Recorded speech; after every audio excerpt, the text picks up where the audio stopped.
अमित शाह को बुलाओ या ऑफिस में। बंगाल में क्या कर रहे हैं अमित शाह?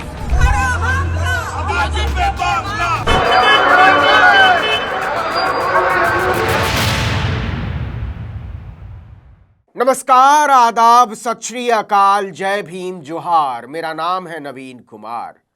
बंगाल बीजेपी के लिए कहीं नासूर न बन जाए।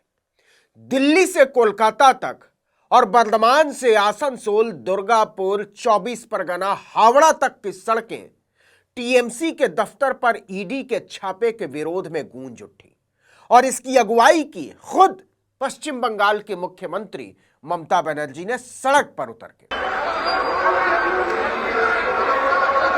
ममता बनर्जी ने इसके बाद जो कहा वो इससे पहले कभी नहीं कहा था। उन्होंने केंद्रीय गृह मंत्री अमित शाह को कमीशन खोर बताते हुए कह दिया कि उनकी पार्टी के लोग बंगाल में कोयला बेचते हैं और कमीशन अमित शाह के पास दिल्ली पहुंचाते हैं। इतना ही नहीं, ममता ने कहा कि ऐसे लोग बंगाल के गद्दार हैं। বলছে কয়লার টাকা কে খায়? অমিত শাহ খায়, হোম মিনিস্টার। কি করে খায়? গদ্দারের থ্রুতে টাকা যায়। और ममता बनर्जी ने बाकायदा नाम लेकर कहा कि कौन अमित शाह के लिए बंगाल में कोयले का कमीशन वसूलता है और कौन वो रकम दिल्ली पहुंचाता है। ममता बनर्जी ने कहा कि पश्चिम बंगाल में विधानसभा के नेता प्रतिपक्ष शुभेंदु अधिकारी वो दलाल हैं जो कमीशन वसूलते हैं और अमित शाह के पास पहुंचाते हैं। इतना ही नहीं, ममता ने कहा कि वो दलाल अमित शाह का दत्तक पुत्र है। গদ্দার অ্যাডপ্টেড সন হয়ে গেছে। জগন্নাথের থ্রুতে টাকা যায় শুভেন্দু অধিকারীর কাছে, আর শুভেন্দু অধিকারীর থ্রুতে টাকা যায় অমিত শাহর কাছে। और सुनिए, ममता बनर्जी ने दावा किया कि उनके पास गृह मंत्री अमित शाह के खिलाफ पेन ड्राइव है जिसमें इस बात के सबूत हैं कि दिल्ली में बीजेपी के वरिष्ठ नेताओं तक कोयला घोटाले का कमीशन कैसे पहुंचता है और अगर जरूरत पड़ी तो मैं इन्हें जनता के सामने पेश कर दूंगा। ममता ने कहा कि मैं आम तौर पर ऐसे मामलों में प्रतिक्रिया नहीं देती, लेकिन अगर कोई मुझे छेड़ता है तो मैं उसको भी छोड़ती नहीं हूं। जिस दिन मैंने मुंह खोल दिया, आप कहीं के नहीं रहेंगे। লক্ষ্মণের ডন্ডি পেরিয়ে গেলে কিন্তু আর সামলে রাখতে পারবেন না।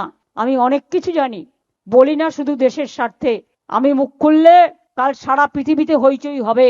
दूसरी तरफ दिल्ली में भी तृणमूल कांग्रेस के सांसदों ने मोर्चा संभाल लिया। सुबह सुबह पार्टी के 8 सांसदों ने दिल्ली में गृह मंत्रालय के बाहर प्रदर्शन किया। डेरेक ओब्रायन, महुआ मोइत्रा, कीर्ति आजाद, तमाम सांसद नारेबाजी करते हुए नजर आए। इस दौरान धक्का मुक्की की वजह से कुछ सांसद जमीन पर भी गिर गए। डेरेक ओब्रायन को जब पुलिस ने घसीटा तो उन्होंने पत्रकारों से कहा यह लोकतंत्र का मजाक उड़ाने जैसा है। दिल्ली पुलिस ने तृणमूल कांग्रेस के सभी सांसदों को लगभग 10 बजे ही हिरासत में ले लिया था और सबको बस में डालकर थाने ले गई। सांसदों ने बस में जाते हुए सवाल उठाया कि हम तो शांतिपूर्ण ढंग से प्रदर्शन कर रहे थे, फिर हमारे साथ बदसलूकी क्यों की गई। खासकर महिला सांसदों ने आरोप लगाया कि दिल्ली पुलिस ने उनके साथ अभद्रता की है। क्या हो रहा है देखो, ये क्या हो रहा है देखो, ये क्या कर रहे हो आप? अमित शाह को बुलाओ या ऑफिस में। बंगाल में क्या कर रहे हैं अमित शाह? अमित शाह क्या कर रहे हैं? हाँ, ये क्या चोरी कर रहे हैं? वो चोरी कर रहे हैं अमित शाह। हाँ, ये क्या? You are being detained now. You are being detained. You are being detained now. What do you have to say? You see what is happening with Amit Shah's Delhi police.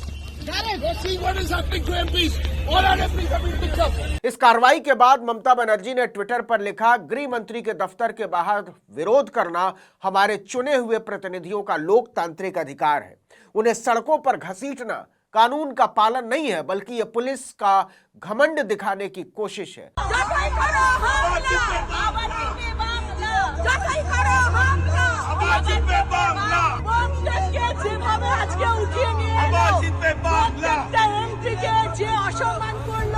আমরা ওখানে শান্তিপূর্ণভাবে ধর্ণা দিচ্ছিলাম, আমাদের যে বক্তব্য সেটা আমরা বলছিলাম, কিন্তু ওরা। दूसरी तरफ खुद ममता बनर्जी का सड़कों पर उतर आना बीजेपी के लिए मुसीबत बन गया है, क्योंकि चुनाव की घोषणा होने में अभी भी कम से कम 1.5 महीने की देरी है और इस माहौल का जवाब देने की जमीनी हैसियत बंगाल में बीजेपी के पास हरगिज नहीं है, दूर दूर तक नहीं है। इस विशाल सैलाब को देखकर बीजेपी के हाथ पैर फूल गए हैं, क्योंकि यह बात तो सच है कि कि पश्चिम बंगाल में उसकी स्थिति नहीं है इस तरह के प्रदर्शन का जवाब देने की, इसलिए वो सड़क पर उतरने से ही भाग खड़ी हुई है। उसने ईडी खेलने का ही रास्ता चुना है और ईडी के खेल में पलीता लगता जा रहा है। आपको पता ही है कि प्रतीक जैन के घर और दफ्तर पर छापेमारी रोके जाने के बाद ईडी कलकत्ता हाईकोर्ट पहुंच गई थी, लेकिन कलकत्ता हाईकोर्ट ने कोर्ट परिसर में भारी भीड़ और हंगामे की वजह से ईडी की याचिका पर सुनवाई ही टाल दी। मतलब ऐसा सुना नहीं होगा आपने।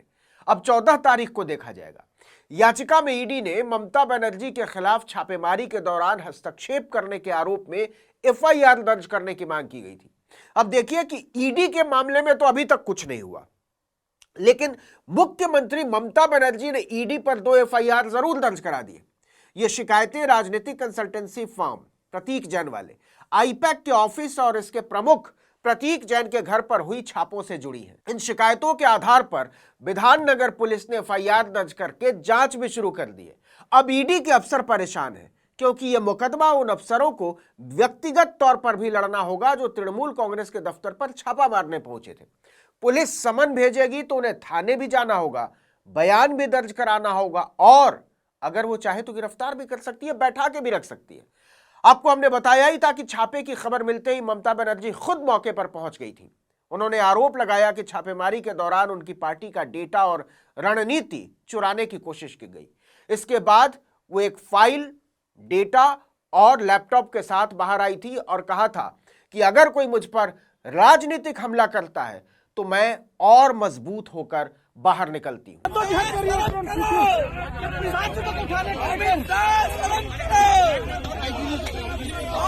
देखिए, कोई माने या ना माने, लेकिन लड़ाका तो है ममता बनर्जी। वही बीजेपी से सचमुच में लड़ाई लड़ रही है। तभी तो मोदी जी भी कुछ समझ में नहीं आता तो दीदी और दीदी पुकारने पर मजबूर हो जाते हैं। जब तक दूसरी पार्टियां प्रेस कॉन्फ्रेंस या प्रेस रिलीज टाइप के रस्मी चीज की तैयारी कर रही होती हैं, तब तक ममता बनर्जी सड़क पर उतरकर एजेंडा सेट कर चुकी होती हैं। मोदी एंड कंपनी को सड़क वाली राजनीति का जवाब देने की आदत नहीं है और media, press release, press conference के चक्कर में ममता बनर्जी समय खराब नहीं करती। इस वीडियो में इतना ही, लेकिन अगर आपने आर्टिकल 19 इंडिया को अब तक सब्सक्राइब नहीं किया है तो फौरन कर लीजिए, बेल आइकॉन दबाइए, घंटी जैसी आकृति, लाइक कीजिए और कमेंट करके बताइए हमारा वीडियो आपको कैसा लगा। हमारा ट्विटर हैंडल है article19_India और मेरा ट्विटर हैंडल है नवीन जर्नलिस्ट।